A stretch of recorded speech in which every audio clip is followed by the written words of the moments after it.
que esperan se vuelven canción, sobreviven a los recuerdos en flor.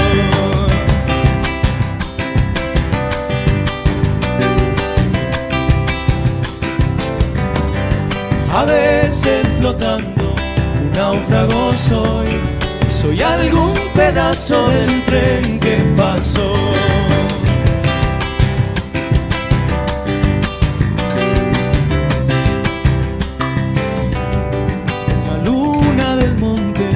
Los pies me alumbró, al viejo camino del taco me voy, y cuando regreso, fría soy sol, remonta.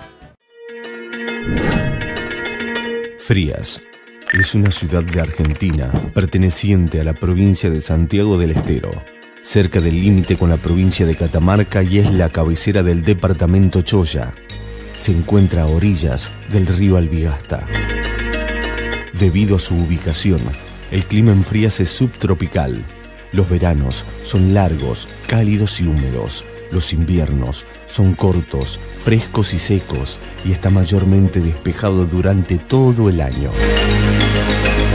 Desde su fundación, Frías ha experimentado un crecimiento constante en su población. Según el censo del año 2010, contaba con 26.649 habitantes, lo que la convierte en el tercer aglomerado urbano más importante de la provincia de Santiago del Estero. Este crecimiento se debe a su ubicación estratégica, que la ha convertido en un importante centro comercial y de servicios para la región. Actualmente, la ciudad cuenta con 33.557 habitantes, según INDEC, quien presentó los datos realizados en el Censo Nacional 2022. Frías, en su constante evolución, ha experimentado un notable crecimiento territorial. Hoy, nuestra ciudad cuenta con más de 30 barrios que han surgido a lo largo de los años, cada uno con su propia historia y particularidades. Desde los barrios más antiguos, como el Centro, hasta los más recientes, como el barrio 114, cada rincón de nuestra ciudad tiene una historia que contar. Nombres como Sumampa, Villa Paulina o 24 de septiembre evocan recuerdos y tradiciones que nos identifican como frienses. Cada uno de ellos, con su identidad, ha contribuido a enriquecer el tejido social de nuestra comunidad.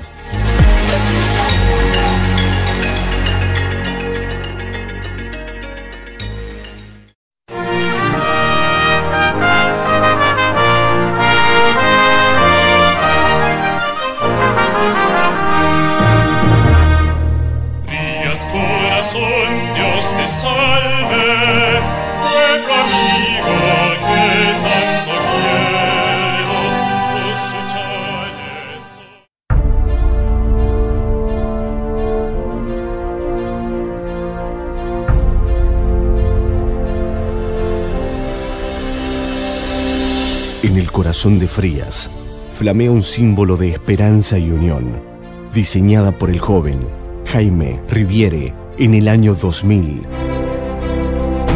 Nuestra bandera es un lienzo donde convergen los sueños y aspiraciones de nuestro pueblo. El rojo vibrante, como el latido de un corazón, representa el amor que nos une. El verde, símbolo de esperanza, nos indica el camino hacia un futuro mejor. El sol, radiante y cálido, representa la meta que todos perseguimos. Y las manos entrelazadas, unidas en paz, simbolizan la fuerza de nuestra comunidad.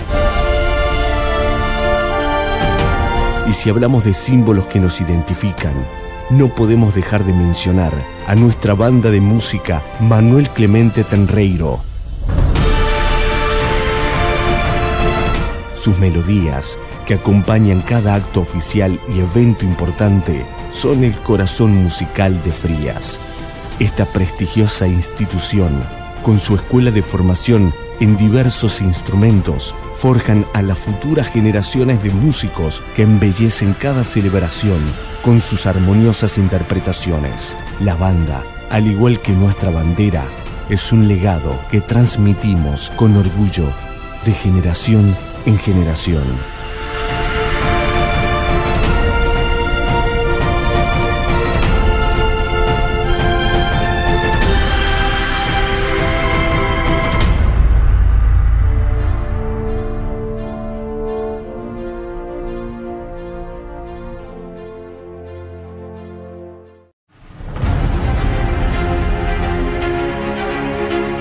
La ciudad de Frías, como un organismo vivo, ha evolucionado y se ha transformado a lo largo del tiempo.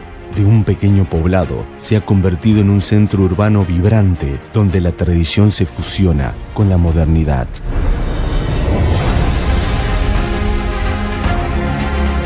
Sus calles, sus edificios, son testigos mudos de este crecimiento constante. Hoy, Frías es un destino que ofrece una amplia gama de opciones para todos los gustos y edades. Sus plazas invitan al descanso y la recreación, mientras que sus centros culturales alimentan el alma. La oferta educativa es variada y de calidad, que formaron y formarán a las futuras generaciones. Los amantes del deporte encontrarán gimnasios, canchas y espacios al aire libre para practicar sus actividades favoritas. Para aquellos que buscan el entretenimiento, la ciudad ofrece varias opciones: restaurantes, bares, discotecas. Los comercios se encuentran estratégicamente ubicados en toda la ciudad, brindan acceso fácil y rápido para cada necesidad, desde alimentos frescos hasta artículos para el hogar. Además, la Feria de Artesanos y Emprendedores es un espacio ideal para descubrir productos únicos y apoyar el talento local. A su vez, Frías es una ciudad que cuida de su gente. El Hospital Zonal, un referente en la región, brinda atención médica de calidad a todos sus habitantes. Además, la ciudad cuenta con una amplia red de centros de salud privados y farmacias, asegurando así una atención médica integral. Y para aquellos que buscan ampliar sus conocimientos, las librerías locales ofrecen una gran variedad de ejemplares. Frías es una ciudad rica en cultura, historia, y su oferta es tan variada como su gente.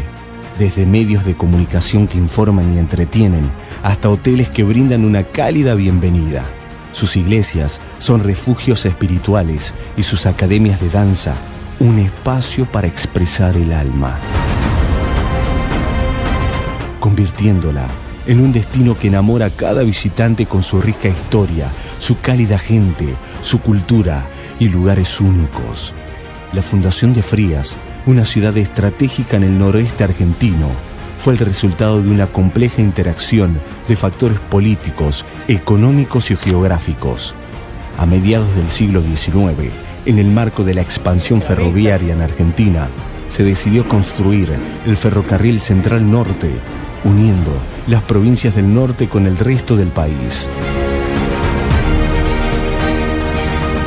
La zona donde se radicaría la ciudad era una región montuosa, hasta que empieza a tomar relieve con la construcción de las vías férreas que unían a Córdoba con Tucumán, cuyos trabajos comenzaron en 1872. Con el paso del tren General Belgrano, la ciudad tiene su bautismo en la fecha del 24 de septiembre de 1874 y empiezan a instalarse las primeras familias de origen europeo. En esa fecha se fundó la ciudad con el nombre de Villa Unzaga, en honor al político argentino Juan José de Unzaga. Posteriormente, en 1884, cambió su nombre a Frías, en homenaje al destacado político y periodista argentino Félix Frías, un hombre de gran influencia que fue un ferviente defensor de la cultura y la civilización francesa, al mismo tiempo que buscaba fortalecer la religión católica en la sociedad argentina.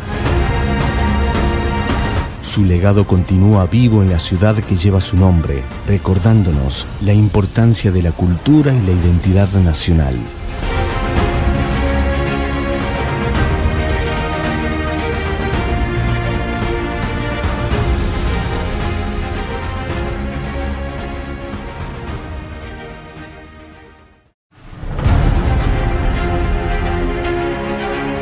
Eliseo Morán, profesor de historia, también es escritor y en la 7ª edición de la Feria del Libro estuvo presentando su ensayo Historia interconectada de Frías y los pueblos de la región.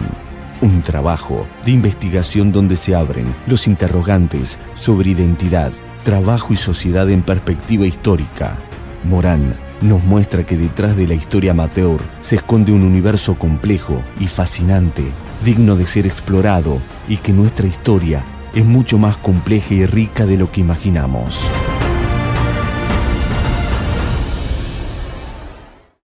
Bueno, antes que nada, buenas tardes. Me parece que hay una historia escrita de la ciudad con mucho esfuerzo, y creo que quienes empezamos a escribir una nueva historia de la ciudad de Frías le debemos muchísimo a quienes han escrito la historia de la ciudad de Frías, ¿no? Y eso me parece que ahí el trabajo de Luis Alberto Giudi, el trabajo de Amalia Gramajo, los textos de Gaspar Villarreal, de Jorge Ariel Farías, representan un universo de textos históricos que tienen como objeto o que parten de una idea de que la ciudad de Frías es, y lo sintetiza muy bien Jorge Ariel, el venimos de los trenes. Eso es lo que de alguna manera se considera, lo que vos imagino planteás como la historia oficial. Esa historia tiene un relato que tiene que ver con, a mi criterio, es lo que yo interpreto, esto es mera interpretación, es como una expresión mediterránea del venimos de los barcos, hace foco en la historia inmigrante, la historia del inmigrante europeo. Eso tiene mucho que ver con una historiografía que narra la historia argentina con la tradición inmigrante y la formación del Estado-Nación a partir de la década de 1880 del siglo XIX y antes también, y que con su extensión de las vías férreas hacia el interior, hacia el norte sobre todo, se produce una fuerte inmigración de inmigrantes europeos, que llegan en esta oleada de inmigrantes del siglo XIX y que van poblando las distintas estaciones ferroviarias del interior de la Argentina.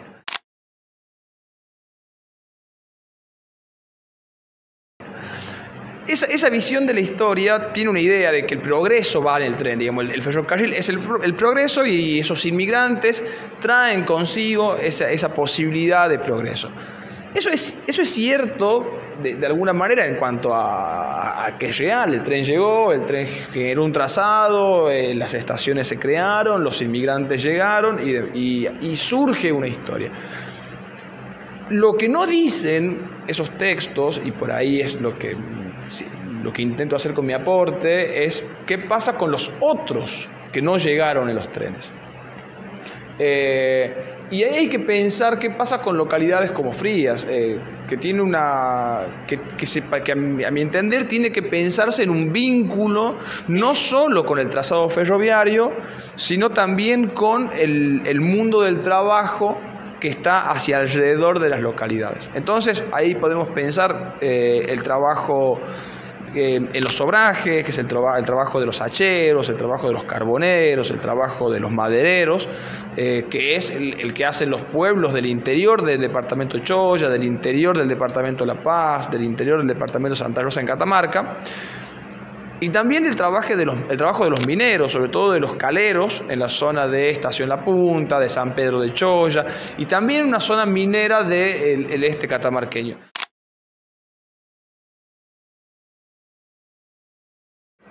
Esa gente fue movilizándose también hacia la ciudad de Frías y fue configurando la identidad de la ciudad.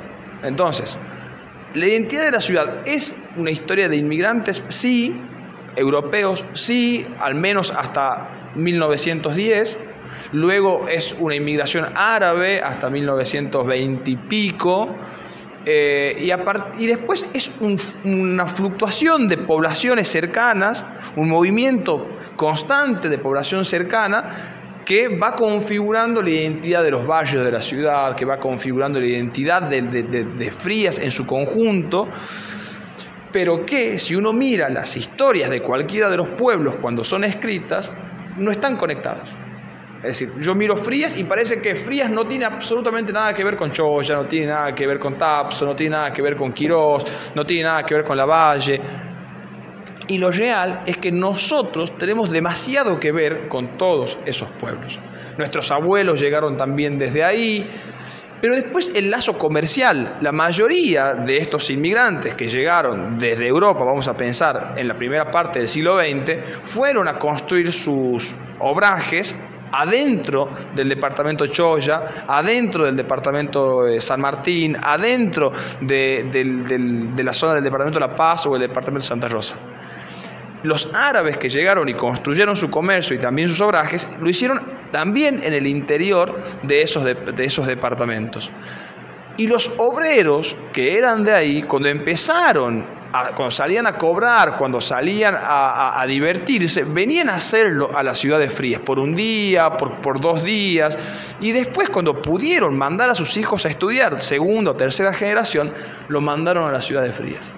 Entonces, eso fue generando otra historia que es necesario, lo digo muy sintéticamente, que es necesario empezar a estudiar, que es cómo están conectada nuestra ciudad con esos pueblos del interior. Por eso yo llamo historia interconectada, porque también estoy pensando en una comunidad, ¿no? Pienso en una comunidad que, si uno dice Frías, es solo la historia de los inmigrantes que llegaron en el ferrocarril, estoy diciendo que la única comunidad posible es la comunidad de los italianos y la comunidad de los árabes. Ahora, y no todos los árabes llegaron en el ferrocarril, también es otra discusión, ¿no? Muchos llegaron de otra manera. En cambio, si uno dice es interconectada con los pueblos del interior, uno va a empezar a encontrarle sentido a las fiestas patronales, le va a empezar a encontrar sentido inclusive a las trincheras en el interior, a las maneras de divertirse que tiene la gente en Frías. ¿Por qué la gente se va a bailar, no sé, al campo, a jugar un campeonato de fútbol al interior, a las carreras de caballos cuadreras? Bueno, porque hay un parentesco, hay redes de parentesco, hay redes familiares, y que está siempre atravesado por el mundo del trabajo. Siempre el trabajo es el elemento que ha generado ese movimiento. El trabajador golondrina, el trabajador del obraje, es un trabajador que se mueve. El obraje es una empresa móvil. Quien tiene un obraje en un lugar termina de lo que se llama en el obraje limpiar el campo, que es básicamente una deforestación tremenda, atroz. Cuando termina eso, va a buscar otro campo. Y el trabajador se mueve. Y en ese movimiento del trabajador va conecta historias, conecta relatos, conecta maneras de divertirse. Bueno, y eso es lo que a mí me interesa. El ensayo que yo presenté en la feria, al que hace referencia, es una especie de lo que se llama un estado de la cuestión sobre la situación general de mi investigación. En términos específicos, a mí me interesa el mundo del trabajo en el obraje, que es el mundo del obraje maderero, entre el siglo XIX y la década del 40, y la importancia que tiene en la formación de la ciudad de Frías, pensando de que los 3 elementos que constituyen la identidad del trabajo en la ciudad de Frías son el ferrocarril, la minería y el obraje. Mi afirmación, digamos, es que a partir de esos 3 elementos se puede dar cuenta del funcionamiento de la ciudad. Vuelvo a esto, se puede pensar el fútbol, se puede pensar la política, se puede pensar el movimiento poblacional. Es decir, ferrocarril, obraje y minería son como los pilares de la identidad local para pensar qué ha hecho la gente, al menos en un momento de la historia de la ciudad. Hoy me detengo mucho más en el obraje porque me parece que de los 3 es el más olvidado. Es decir, el ferrocarril está ahí, a 50 metros, tenemos la estación y los monumentos del ferrocarril. La minería, uno con mirar Loma Negra y las ruinas de Loma Negra puede darse cuenta de la presencia de la minería en la ciudad, y ni hablar si uno se va a Caján, a Choya, a San Pedro. Pero el obraje es una empresa invisible, no hay grandes monumentos. Y los que están, uno es como que los pasa de costado. Los hornos carboneros, los restos de carbón. El trabajador del obraje no ha estado sindicalizado, el trabajador del obraje generalmente ha sido analfabeto, el trabajador del obraje generalmente sigue en el interior más profundo del departamento Choya. El obraje es, de los 3, el menos visible, pero la segunda afirmación que puedo hacer es, de los 3, el que sigue vivo, sigue estando. La gente sigue dedicándose a la producción de carbón, la gente sigue dedicándose, es decir, ha mutado en algunas formas, pero está presente. Si ustedes van y se paran 1, 2 o 3 veces a la semana en la estación de servicio, van a ver los camiones de leña, los camiones de carbón, ni hablar del carbón empaquetado, es decir, todo eso tiene que ver con la producción del obraje. Va mutando, va cambiando, pero de las tres formas de producción de la ciudad es la que persiste.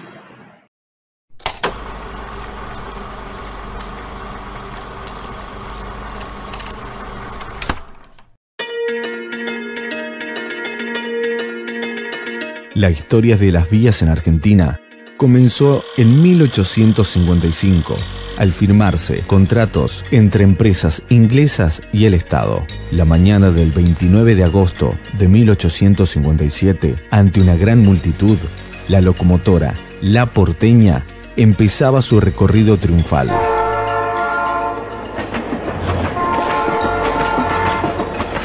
El primer viaje tuvo un recorrido inicial de 9,8 kilómetros, el cual lo terminaron en 35 minutos a 20 kilómetros por hora. También contó con invitados ilustres de su época, como Valentín Alsina, Bartolomé Mitre, Domingo Faustino Sarmiento y Dalmacio Vélez Arfiel. 167 años donde el gigante de acero acompañó el nacimiento de un país grande. 167 años donde las vías serían testigos de grandes historias, de amor, reencuentro, crecimientos y más, pero también historias tristes y trágicas.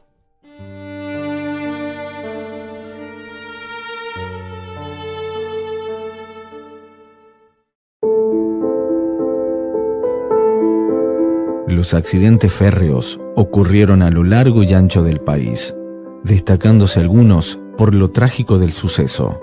El más grande de ellos tuvo lugar un 1 de febrero de 1970, cerca de la localidad de Benavides, donde dos trenes colisionaron, dejando un saldo escalofriante de 236 víctimas fatales. En segundo lugar, podremos nombrar también lo que sucedió el 25 de febrero de 1978, cuando un camión con acoplado fue impactado por un tren en el municipio de San Pereira, en Santa Fe, causando la muerte de 55 personas.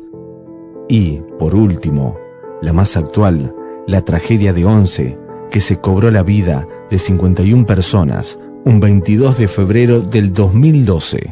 Estas son las imágenes de cómo fue el choque a las 8:32 en el andén 2 de la estación 11. Sin embargo, se pasa por alto, o quizás no se sabe, que el primer siniestro férreo tuvo lugar en Frías, Santiago del Estero, con la caída del puente que conectaba territorio catamarqueño y santiagueño, dejando entre 18 a 20 obreros fallecidos.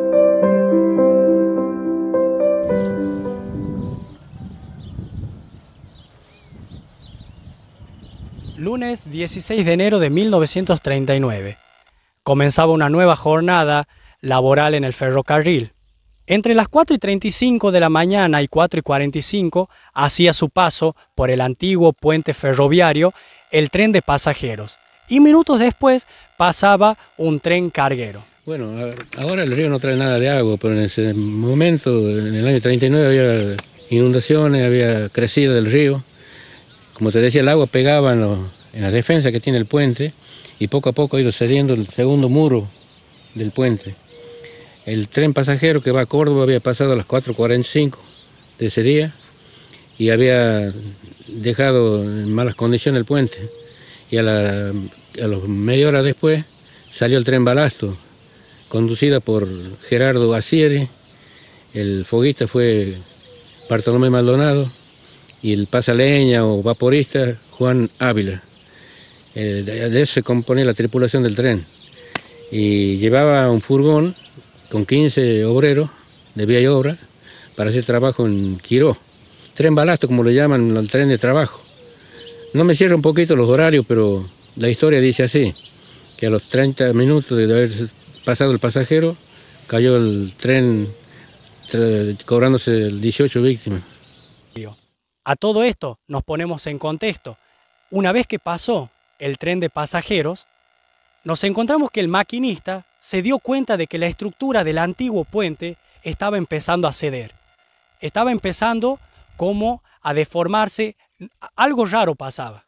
algo raro pasaba. Así que puso alta velocidad y trató de llegar lo más rápido posible a la estación de Quirós, que era la próxima que los esperaba, para poder brindar el aviso aquí a la estación Frías de que puedan parar con toda la circulación de trenes porque algo muy grave iba a llegar a pasar. Ahora bien, cronológicamente, entre las 5:10 de la mañana y 5:25, el tren Balasto, ya con toda la preparación lista para una nueva jornada laboral, se encontró, ya tuvo vía libre para poder avanzar, pero lamentablemente se encontró con la tragedia. La estructura del puente, que fue construido entre 1874 y 1876, había empezado a ceder con el caudal tan grande de agua que traía el río, que por relatos se dice que las aguas llegaban hasta 20 centímetros antes de los rieles del puente. Entonces, cuando la máquina comienza a hacer su paso, sumado el peso de la locomotora y sumado el vagón de balasto, toda la estructura, todo el armazón del puente se vino abajo. Se dice que en ese instante, o minutos antes, había llegado ya el comunicado de parte del maquinista del tren de pasajeros, había llegado el comunicado a la estación para que puedan cerrar por completo la circulación libre de los trenes, pero ya era demasiado tarde.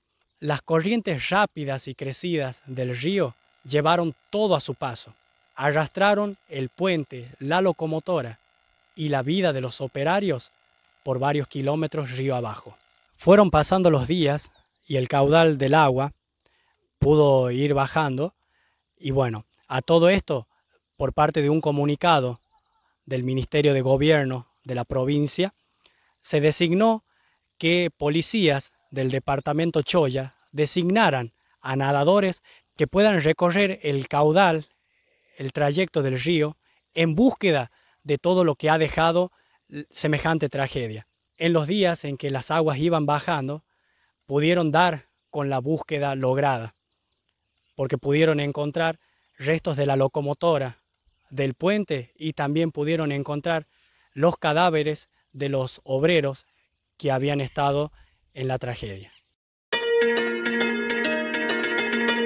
Si bien no se pudo acceder a ningún informe técnico de la causa de la tragedia, cuando cayó el antiguo puente del tipo de vigas, es de suponer, por los relatos, que se produjo en un momento donde el inmenso empuje provocado por el gran caudal de agua que bajaba en forma torrentosa, arrastrando a su paso árboles, animales, rocas, desde los cerros catamarqueños, se le sumó el peso de la locomotora y el vagón con balasto de gran peso.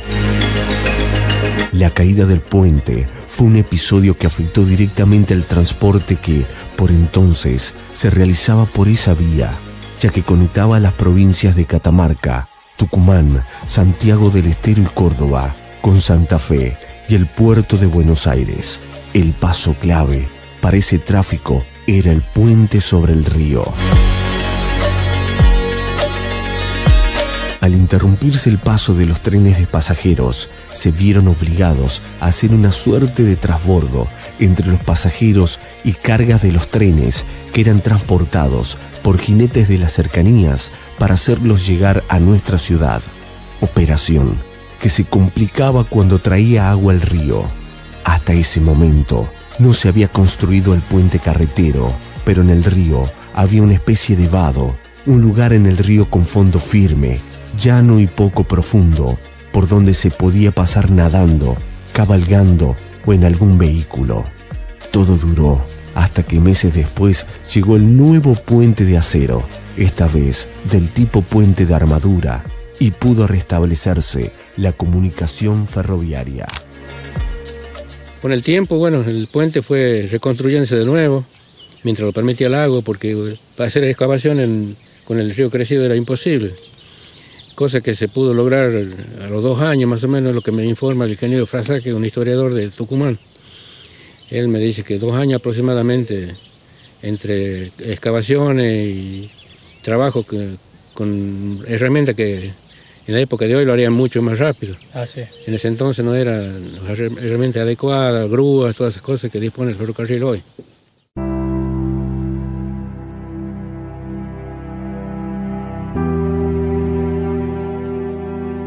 ¿Sabías que había un monolito en homenaje a las víctimas de la tragedia? El mismo fue levantado a la vera del río por los empleados del ferrocarril en homenaje a los 18 hombres y sus respectivas familias que allá por el año 1939 perdieron sus vidas al ser arrastrado por la bravura del río Albigasta, cuando el puente cayó al ceder por el peso de la máquina de balasto que lo cruzaba.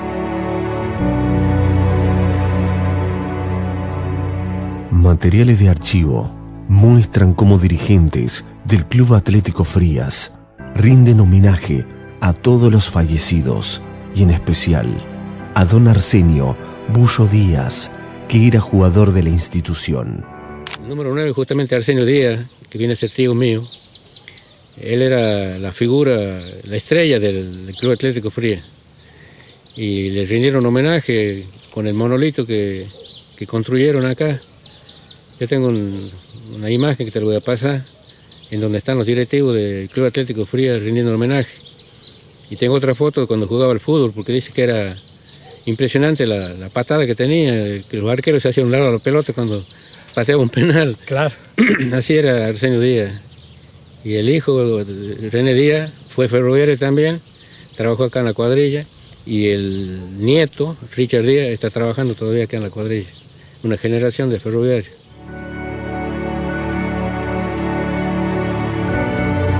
¿Qué pasó con esta reliquia?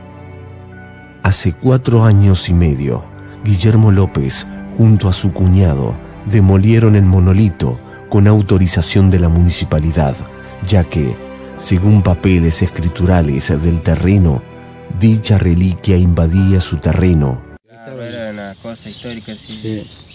Sí, yo por eso tenía trampo, que mi terreno llegaba en la línea donde está el portón, digamos, y estaba justo, digamos, de la pared para atrás estaba. Y bueno, yo lo tenía cerrado más atrás el terreno.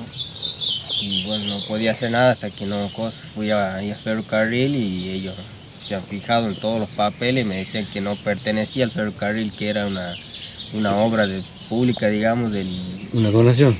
Claro, era como una obra de la municipalidad. Y bueno, yo fui a la municipalidad y han venido 2 muchachos, lo han visto, me han dicho que no, que era una obra histórica que no se podía demoler. Y bueno, le decía yo que qué solución había porque estaba dentro de mi terreno. Y aparte yo tengo las escrituras, tengo el plano, tengo todo, digamos, de que es un terreno legal. No es que lo haya cerrado así nomás. Y bueno, de ahí ellos cuando han visto los planos, las escrituras, sí, me dieron la orden de que lo saque, pero con la condición de que saque toda la placa sana. Y de ahí lo demolimos con mi cuñado y le sacamos la placa, pero la de mármol. ¿Era compacto de cemento todo en el centro del...? Sí, era todo hormigón, era la pirámide, digamos, de ladrillo, pero todo con concreto y adentro hormigón sólido. ¿Y tenía caños así a la vuelta? Claro, tenía caños así, pero ya le habían sacado todo. Lo único que estaba era un coso de ahí se veía la digamos, batea, se veía de ahí del lado del monolito, se veía la batea. Sí, de acá se veía todo primero para allá, pues no estaban esas casas, nada. Ya. Primero se veía todo. No, ya hace... Pero ya hace 3 años que estoy acá yo. 3 años y yo lo saqué hace 4 años y medio más o menos. Pero hasta el último día, el monolito se encontraba olvidado y hasta desconocido por todos. Casi destruido, desapareciendo entre las malezas, no se escapó de ser objeto de robo de sus placas de bronce y de los caños que servían de rejas. Hoy en día, podemos observar en la esquina de San Martín y Tucumán, en la Plaza Eva Perón, una réplica del monolito que representa parte de la historia trágica de Frías y que es bueno recordarlo para transmitírselos a las próximas generaciones.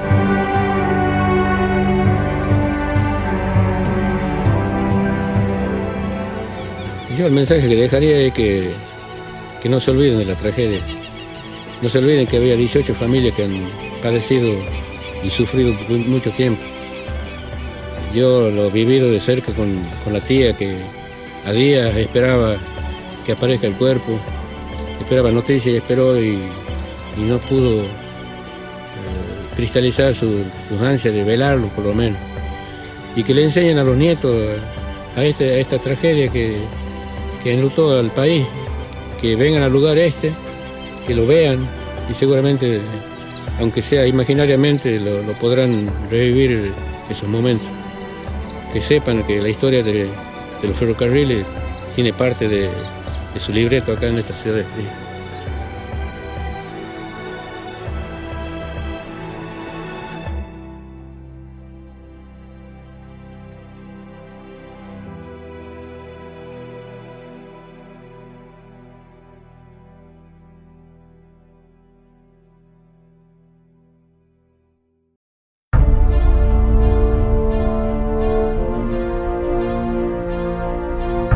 Frías es un polo educativo en constante crecimiento.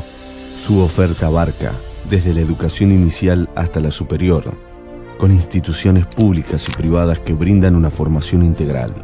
La presencia de universidades, junto con academias y escuelas especializadas, posicionan a Frías como un referente educativo en la región. Las escuelas de estudios superiores forman a profesionales para la educación de todos los niveles, y dentro de tecnicaturas se encuentran las carreras de enfermería, comunicación social y comercio internacional.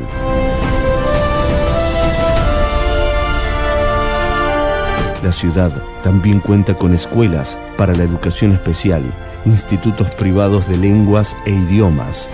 La UNCE propone carreras de pregrado, grado, posgrado, cursos, capacitaciones y oficios.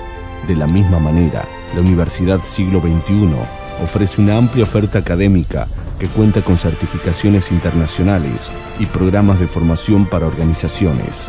Además, la oferta educativa se completa con una academia de informática, escuela de música y danzas.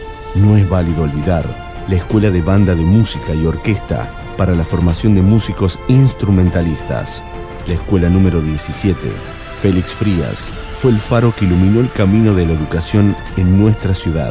Como el primer establecimiento educativo, creada en 1879, a tan solo 5 años de la fundación de la ciudad, ha sido la cuna de generaciones de frienses que hoy se destacan en diversos ámbitos, quienes se constituyeron en profesionales locales o de otras partes del mundo y dirigentes que condujeron los destinos de la ciudad. Luego, llegaron las nuevas aperturas educativas en distintos niveles. La licenciada María Marga Tapia, una figura emblemática de la educación en nuestra ciudad, nos comparte su invaluable experiencia como docente y directora en la Escuela Félix Frías, con una trayectoria que abarca décadas. Marga ha sido testigo y protagonista de la formación de generaciones de frienses. Su pasión por la enseñanza y su compromiso con la comunidad la han convertido en una educadora inolvidable. Su cercanía, su empatía y su profundo conocimiento de la realidad del ámbito educativo la han convertido en una figura querida y respetada por todos.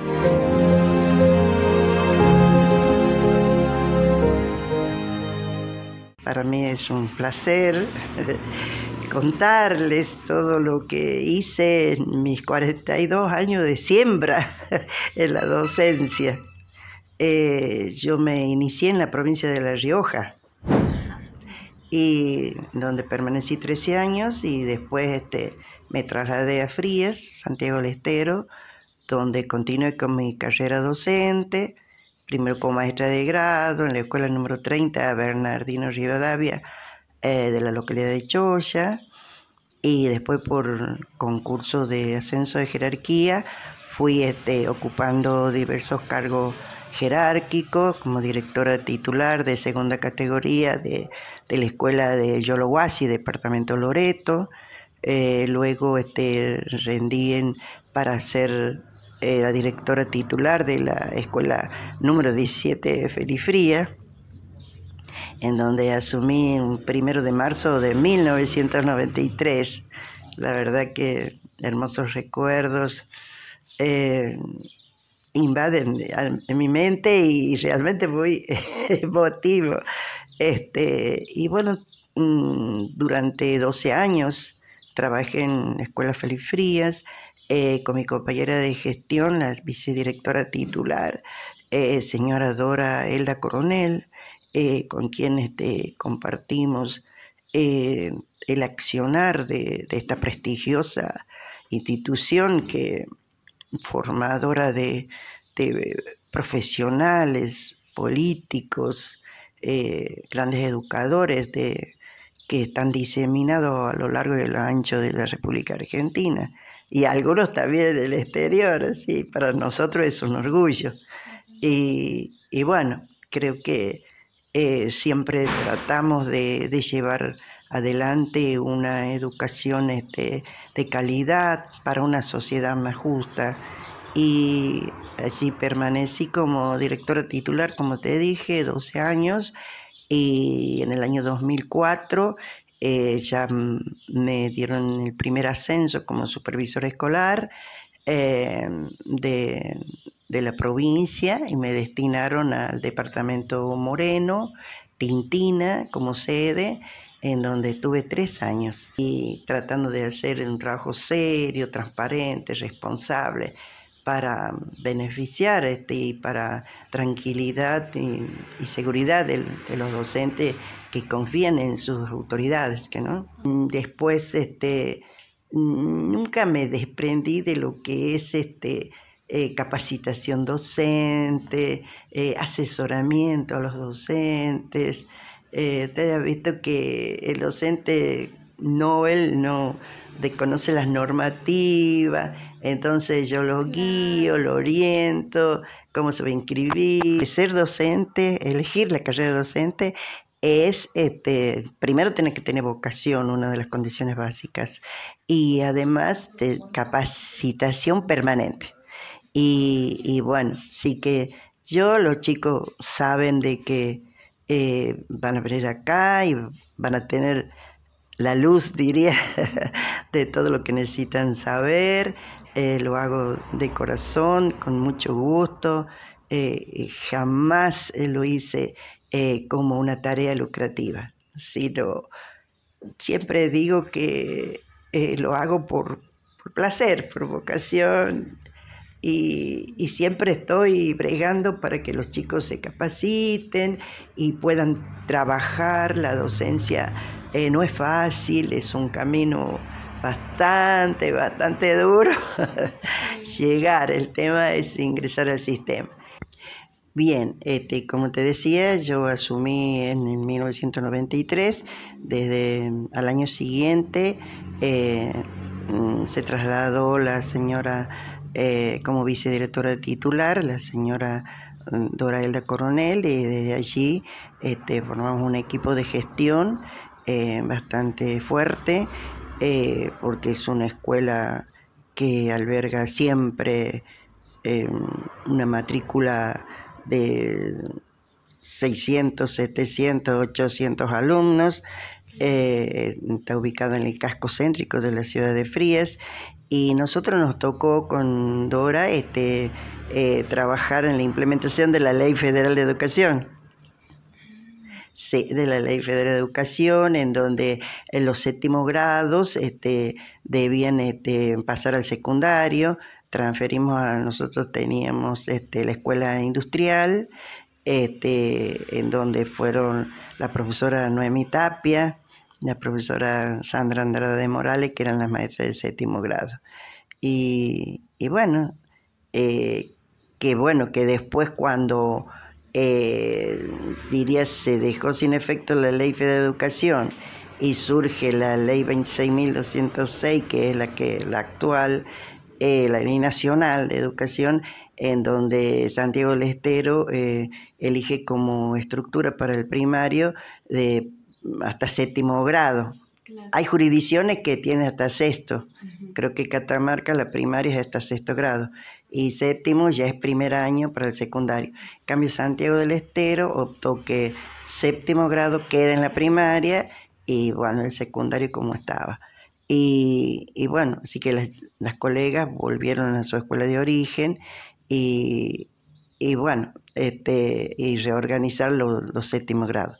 Eso pasó. Nosotros trabajamos, yo viajaba a Buenos Aires a los congresos nacionales con la ministra de CIBE, para que me capaciten sobre la implementación de la ley federal, del LGB3 y todo lo demás, polimodal, con sus orientaciones, y nosotros teníamos que hacer los enlaces con la secundaria. Sí, ha sido... Nosotros hemos trabajado muy bien, hacíamos las jornadas de capacitación con todo el equipo docente, que, bueno, docente de esa época, puedo nombrar a la señorita Olga Pérez, a la señora Marta de Palma, a la señora Nora Espíndola de Vélez, a la señora Marta Hernández de Tolomei, la señora Teresa Rafael de Casiva, sí, muchos docentes muy responsables y que acompañaron este cambio de paradigma en la educación de ese momento.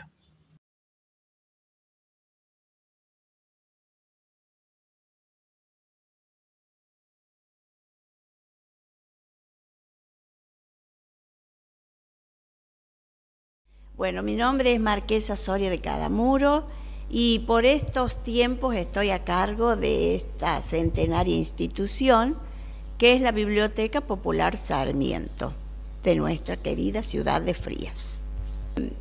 Esta casa de altos estudios, podría decir, nace un 2 de septiembre de 1908. O sea, fíjate cuántos años tiene ahora, 116 años. Casi con los albores del nacimiento de Frías está la biblioteca, ¿no? Y antes existían clubes. El club sería literario de Frías, que sería el Club Atlético Literario de Frías y el Club Sarmiento. Y esos, los dirigentes, se han fusionado sus ideas y han hecho conjuntamente una sola institución. Los representantes eran Alonso Manuel Infantes y César Flores. Y con ese propósito han dado origen en una conjunción los objetivos del Club Atlético Sarmiento, ¿no? Pero hay alguien que con su decencia, con su honestidad, con su perseverancia, con su vocación de servicio, ha logrado que la biblioteca sea vigente siempre, como es el caso de la señora Clarinda Jerez de Gómez, que fue presidenta de esta institución por muchos años. Así es que creo que la figura de la biblioteca se une a la figura de la señora Clarinda. Han sido grandes los desafíos. Si yo te mostrara una foto tal vez del comienzo de la biblioteca. Primero no tenía edificio, ¿sí? Y luego la biblioteca fue a casas de familia, ¿sí? Y después hizo si vos ves esta foto, esta parte sería la primera biblioteca. Y con mucho esfuerzo se logra comprar los terrenos y se hicieron muchos beneficios, pero el más importante fue el aporte permanente de los vecinos. Frías siempre colaboró con la biblioteca, siendo socios, con la donación de un ladrillo, porque también se hizo la campaña de ladrillo, que después te la voy a contar, cómo se hizo este salón, haciendo la campaña del ladrillo. Se hicieron rifas, beneficios, ferias de plato, pero también la CONAVIT, que es la institución madre de las bibliotecas populares, siempre apoyó esta biblioteca. Bueno, la biblioteca siempre brindó su tiempo a la comunidad. Tiempo, digo, su espacio, mejor dicho. Primero fue el lugar de encuentro, las tertulias de aquel entonces, donde acá se juntaban la gente del arte, de escribir, del tocar música, del hacer poesías, y pasaban la tarde y dejaban su impronta acá. Y después se brindó a las escuelas. Las escuelas hacían sus recitales, sus obras de teatro, la presentación de los libros. ¿Y qué te puedo decir? Fue sede del Consejo Deliberante, la Biblioteca Sarmiento, o sea que acá funcionó el Consejo Deliberante. También inició el ISPP, sería el profesorado. Como no tenía edificio, la biblioteca abrió las puertas para que acá comience a funcionar. O sea, siempre estuvo al lado de la educación y la cultura de nuestra ciudad. Siempre hemos trabajado con otras instituciones. Por ejemplo, este año se ha trabajado muchísimo. Y es así que niños de la Escuela Félix Fría han dado el puntapié inicial acá con el proyecto de los versos que evocan a mis Frías, que es un libro muy prestigioso que han hecho los niños, por supuesto guiado por las profesoras muy capacitadas, sus maestras, que es Mónica Silva, Marcela Cisterna, y no recuerdo el señor Gallardo, creo que es, pero ellos los han guiado y han tenido una oportunidad de diálogo y donde han visto cosas importantísimas, todo relacionado con los 150 años de nuestra ciudad. Ese es uno de los intercambios. El Colegio Barbieri, las exposiciones, los té literarios, con la municipalidad siempre está presta, tanto la municipalidad con nosotros como nosotros para ellos. O sea, siempre hay un intercambio interinstitucional. Bien, la actividad que realiza nuestra biblioteca es constante. Está abierta durante la mañana de 8 a 13 y a la tarde también en el horario de 17 a 20. Apoyo de alumnos, préstamo de los libros, el estudio que pueden hacer los chicos, los estudiantes acá, las tareas que pueden venir a realizar, y siempre estamos evolucionando con la bibliografía. Bueno, mira, yo te voy a leer porque son tantas las personas. Te voy a decir que en comienzo los representantes fueron Paciano Alonso y Manuel Infantes y César Flores, los que concretan el propósito de esta biblioteca, porque era el Club Atlético y Literario Sarmiento, se forma ahí. Luego, pero ya unos años más tarde, recién toma el nombre de Biblioteca Popular Sarmiento en el año, ya te digo, 1921. Pasaron 13 años de su surgimiento. Comienza a ostentar la actual denominación de Biblioteca Popular Sarmiento el 1 de abril de 1921. Luego se nombran comisiones y que miren ustedes, el presidente fue un intendente muy destacado de Frías, que fue el señor Miguel Salim, con la colaboración de un teniente coronel, Mario Alberto Dondi, del Distrito Militar 59, porque en Frías estaba el Distrito Militar. Desde 1908 hasta la fecha son muchísimos. Enrique Rivas, Manuel Infante, César Flores, Carlos Monti, Lucio Lazarte, segundo coronel, Alberto Felice, Marco Zurita, el mayor Juan Proclava, Antonio Ciafardini, José Iriart, Hernando Serrano, Mauricio Dargoch, Amando Vergara, Guillermo Ceja, Farid Cheble, María Esther Monti, Carlos Juárez, María Luisa Maza de Macedo, Carlos Perafán, pero más aún las empleadas que tiene la biblioteca. Quiero destacar también esa labor incansable que tienen ellas y con qué amor lo hacen. Están a la mañana, está Ximena Soria, Patricia Vildosa, Analía Vildosa, estuve Miriam Pérez hasta hace poco tiempo, está Vicky Ibáñez, Katy Medina, Alejandra Dalvano. Y bueno, como vos verás, son muchísimos los que han pasado en años anteriores. ¿Qué les quiero decir? A ustedes como futuros, que yo creo que ya prontito van a egresar, ténganla en cuenta la biblioteca, para lo que necesiten, para sus hijos, para sus nietos, para todos los amigos, y díganle que está vigente. Díganle que leer es lo más grato que existe. Con eso vamos a crecer. Un libro abierto es un camino que se te abre, ¿no es cierto? Y que la cuidemos, que la valoremos. Sí, así que, bueno, yo, que se hagan socios de la biblioteca, que la quieran, que no la pierdan.